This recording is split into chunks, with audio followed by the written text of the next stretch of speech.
kakapit pa to. Kayang-kaya dito sa Soul Game. Yo, what's up mga sir? Dito tayo ulit ngayon sa Soul Game dito sa Marikina. Pipick upin natin yung, yung Kyrie 7. Ito yung Kyrie 7 na dinala natin dito sa Soul Game, pinarestore natin. Nagdala na rin ako ng isa pa natin paparestore. Nabili natin to kay Kuya Ned. Shoutout kay Kuya Ned, kay Ned Bron. Nakita ko medyo luma na. Siyempre usually pag gano'n di na natin bibilin, pero naalala ko pwede ko siya dalhin dito sa Soul Game para pa-restore.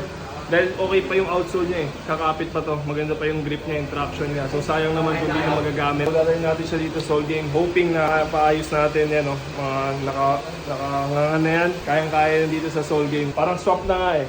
Pick upin natin yung Kyrie. Then magda-drop ulit tayo ng another Kyrie shoes yan.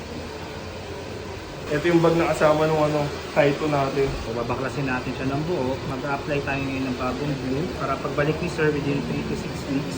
Tapos na siya. Magagamit niya na ulit. Ready to play. Ito nga buti, naayos pa itong Kyrie 7. Napakalalim pa ng mga outsole niya. Mapanglalaro na ulit natin.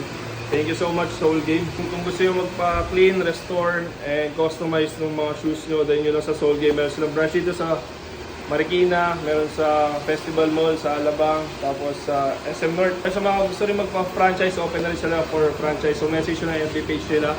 Ayun, Soul Game by the Barbery. Maraming salamat and God bless mga sir.